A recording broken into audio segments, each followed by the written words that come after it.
आप देख रहे हैं इंडिया टाउन न्यूज, भारत की बात। नमस्कार, स्वागत है आपका इंडिया टाउन न्यूज में और मैं हूं आपके साथ आस्था सिंह। चलिए बुलेटिन की शुरुआत करते हैं, लेकिन उससे पहले एक नजर डालते हैं आज की हेडलाइंस पर।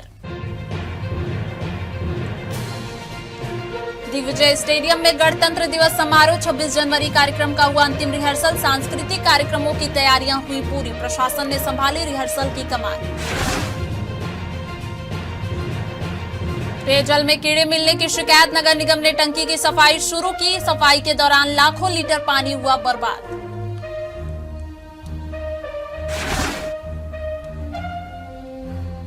राजनांदगांव कांग्रेस में 3 अहम नियुक्तियां, प्रदेश अध्यक्ष की अनुशंसा पर जिला कांग्रेस में बदलाव। विपिन यादव ने 3 नेताओं को दी जिम्मेदारी। किसानों की समस्याओं पर किसान संघ की बैठक, तकनीकी खामियां और भुगतान में देरी, अंतिम तिथि नजदीक, किसानों की चिंता बढ़ी, खरीदी की अंतिम तिथि बढ़ाने की मांग। 2 महाविद्यालयों का संयुक्त खेल आयोजन, विद्यार्थियों में दिखा खेल के प्रति उत्साह, जनभागीदारी, अध्यक्ष ने किया उद्घाटन। चलिए बढ़ते हैं खबरों की ओर।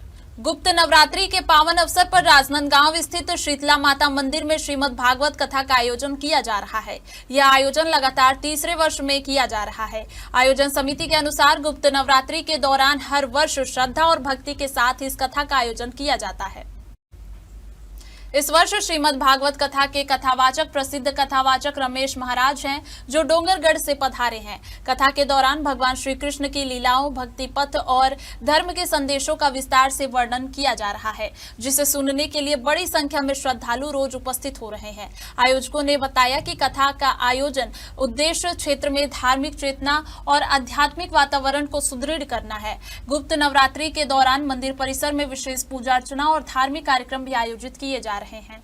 सबसे पहले तो समस्त देशवासियों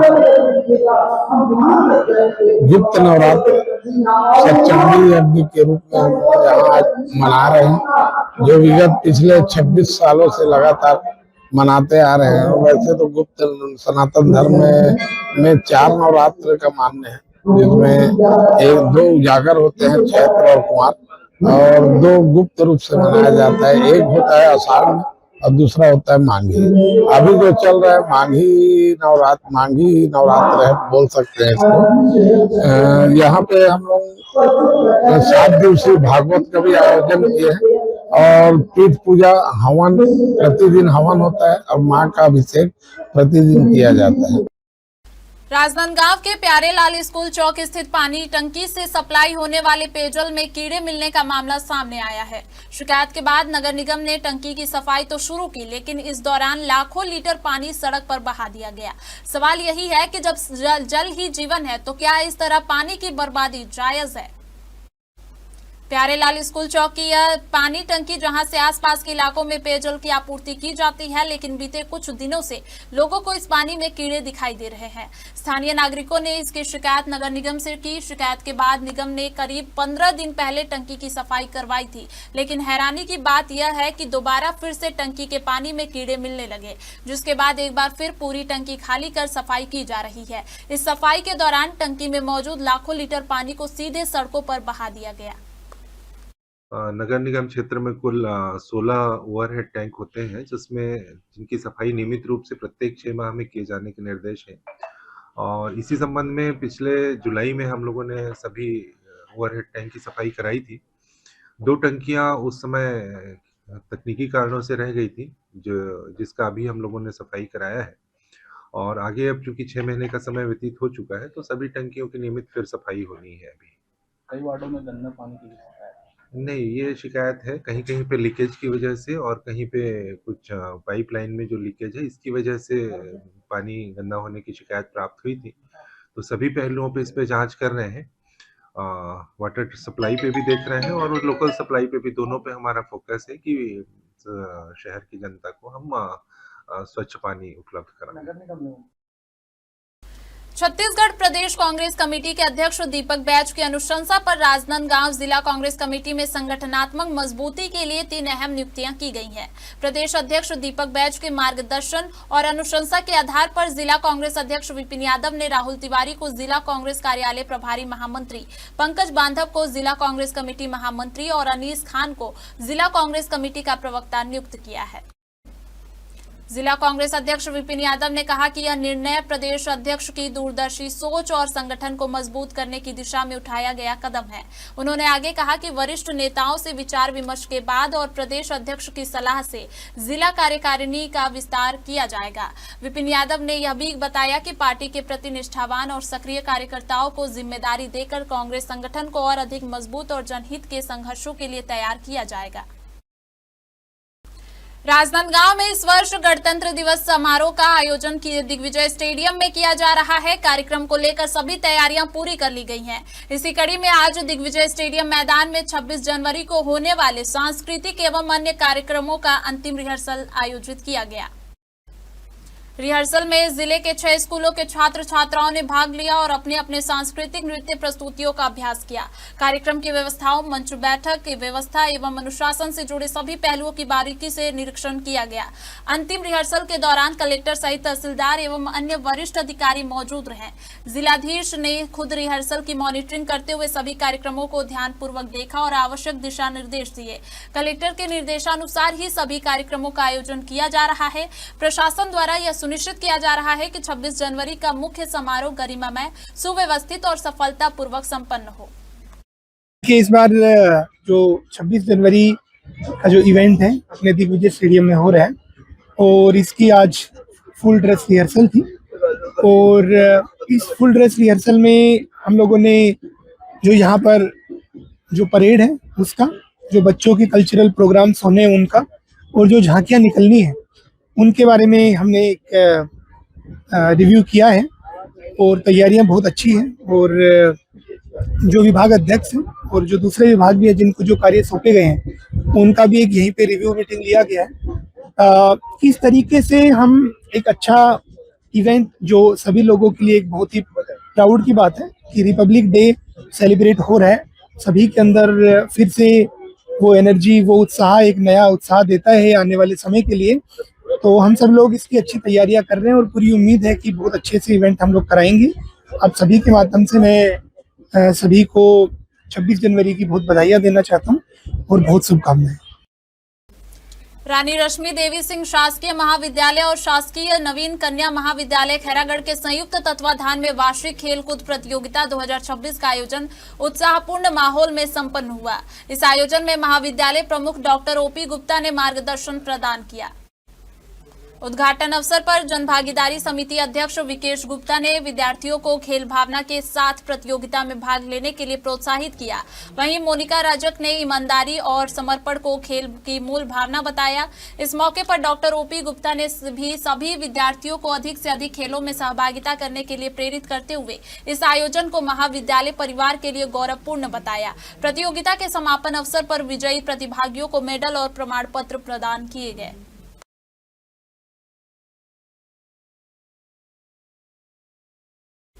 वक्त हो चुका है एक छोटे से ब्रेक का। बने रहिए इंडिया टाउन न्यूज के साथ। कभी कभी चेहरे का छुपा दर्द दुनिया नहीं देख पाती है। दाग, मुहासे, झाइयां सब आपके आत्मविश्वास को कम कर देता है, पर अब नहीं, क्योंकि Rukhsana glow and fair face pack जो दे आपकी स्किन को वो प्यार जो सिर्फ प्रकृति दे सकती है। हर लेयर को साफ करे, हर दाग को करे हल्का और आपकी मुस्कान फिर से लौटाए। Because you deserve to glow naturally. Rukhsana herbal beauty product Amazon, Meesho और फ्लिपकार्ट में भी उपलब्ध। विकासखंड डोंगरगांव के ग्राम पंचायत माथल डबरी के आश्रित ग्राम रेंगा कठेरा में पशुपालन को बढ़ावा देने एवं पशुपालकों को आधुनिक तकनीकों से जोड़ने के उद्देश्य से जिला स्तरीय पशु प्रदर्शनी एवं मेला उत्सव का आयोजन गौठान स्थल में किया गया।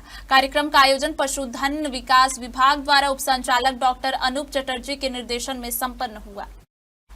कार्यक्रम के मुख्य अतिथि जिला पंचायत राजनांदगांव की कृषि स्थायी समिति की सभापति जागृति चुन्नी यदू रही। अपने उद्बोधन में जागृति चुन्नू यदू ने कहा कि पशुपालन ग्रामीण अर्थव्यवस्था की रीढ़ है। अगर पशुपालक वैज्ञानिक पद्धति से पशुपालन करे तो यह आय का सशक्त साधन बन सकता है।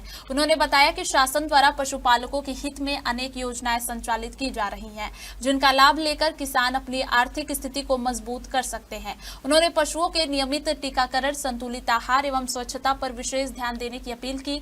इस मौके पर पशुधन विकास विभाग के अधिकारियों एवं पशु चिकित्सकों ने पशुपालकों को पशु स्वास्थ्य, रोग नियंत्रण, टीकाकरण, कृत्रिम गर्भाधान और विभागीय योजनाओं की विस्तृत जानकारी भी दी। धान खरीदी की अंतिम तिथि बढ़ाने और खरीदी केंद्रों पर किसानों को हो रही समस्याओं के समाधान को लेकर किसान संघ ने राजनांदगांव में एक आवश्यक बैठक आयोजित की। बैठक में बड़ी संख्या में किसान प्रतिनिधि शामिल हुए और खरीदी प्रक्रिया में आ रही समस्याओं पर विस्तार से चर्चा की।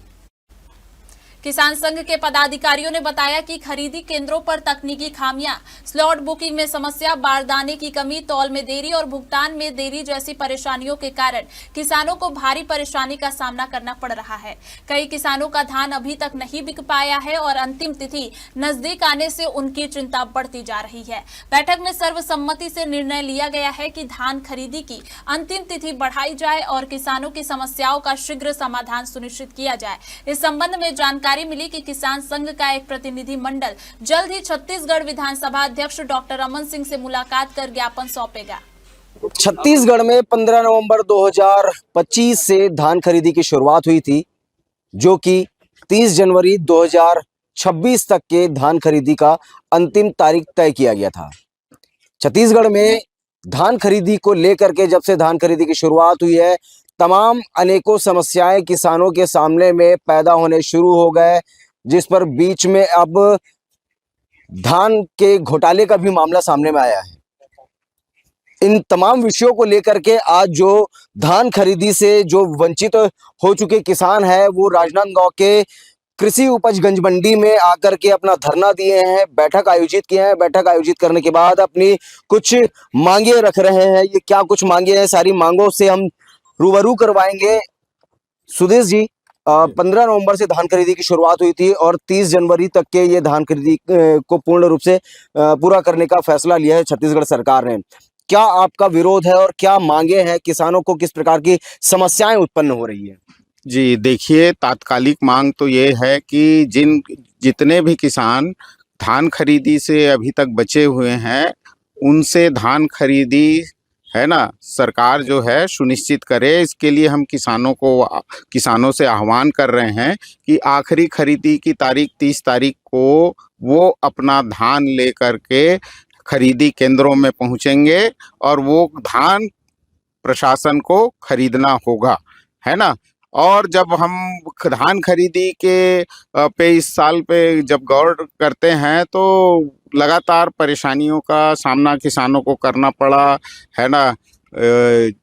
पता नहीं इतनी सारी औपचारिकताएं ये किए, उसमें किसान के स्वाभिमान का तक ख्याल नहीं रखा गया, है ना। आप किसान जब धान लेके आता है, बायोमेट्रिक पद्धति से खरीदी हो रही है, वहाँ पे आप फोटोग्राफी करके उसके स्वाभिमान को सबसे पहले ठेस पहुँचा रहे हैं। उसके साथ साथ क्या बोलते हैं, ऑनलाइन ऑफलाइन टोकन में इतनी क्या बोलते हैं किसानों को दिक्कत हुई। उसके साथ साथ गिरदावरी है, आपका पंजीयन है ना, एग्री स्टेक का, इनमें किसानों को बहुत ज़्यादा परेशानी का सामना करना पड़ा है। यानी धान बेचना यानी युद्ध लड़ने जैसा इस साल किसान के लिए हो गया, है ना। इस बार की धान खरीदी जो शुरुआत हुई थी, इस दौर पर देखा जा रहा है कि कई सारे किसान ऐसे भी हैं जिनका रकबा खसरा ही गायब हो जा रहा है। बिल्कुल, अभी तक के कैरी फॉरवर्ड नहीं हुआ है, रकबा सुधार, रकबा में संशोधन नहीं हुआ है ना। यानी वो उनको टोकन नहीं मिल पा रहा है इसी वजह से। तो इसलिए हम ये कह रहे हैं कि भाई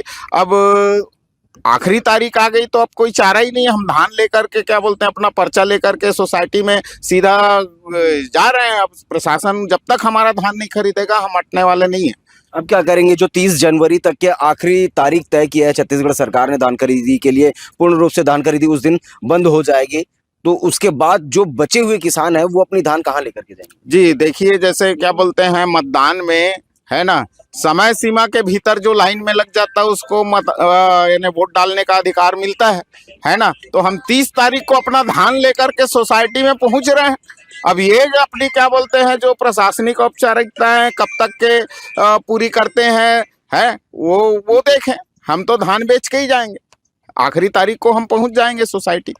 मान लो कि अगर नहीं बिक पाता है वो धान, अब क्या करेंगे? हाँ बिल्कुल, क्या बोलते हैं, फिर किसान संघ बैठक करेगा और आगे आंदोलन की रणनीति बनाएगा। हमको पूरा विश्वास है कि किसान जब क्या बोलते हैं हम अड़ जाएंगे, है ना, तो प्रशासन को खरीदना ही होगा।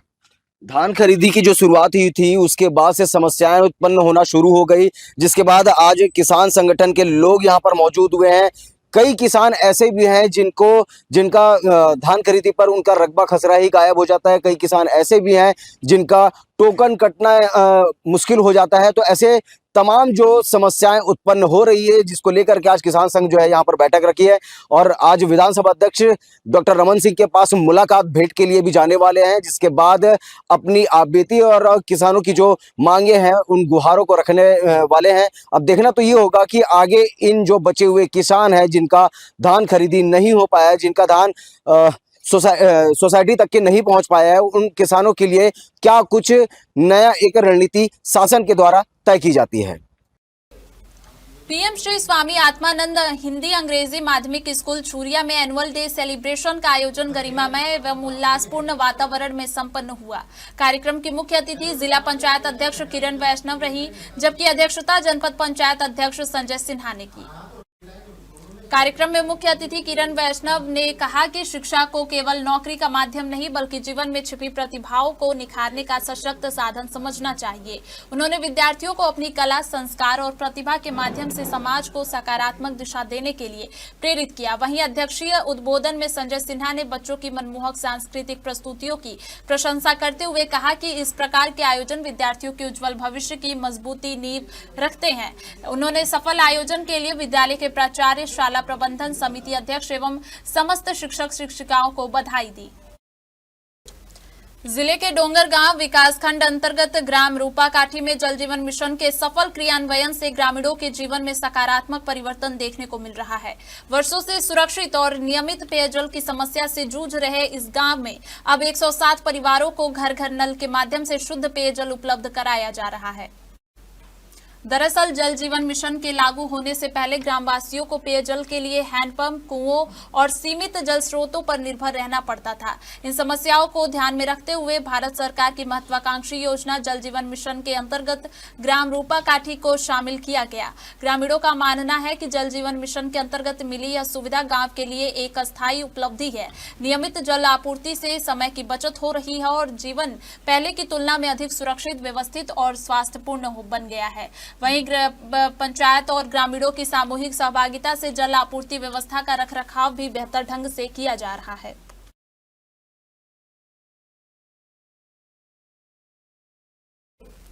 हमारे राजनांदगांव के बुलेटिन में फिलहाल इतना ही। देखते रहिए इंडिया टाउन न्यूज, भारत की बात। नमस्कार। आप देख रहे हैं इंडिया टाउन न्यूज, भारत की बात।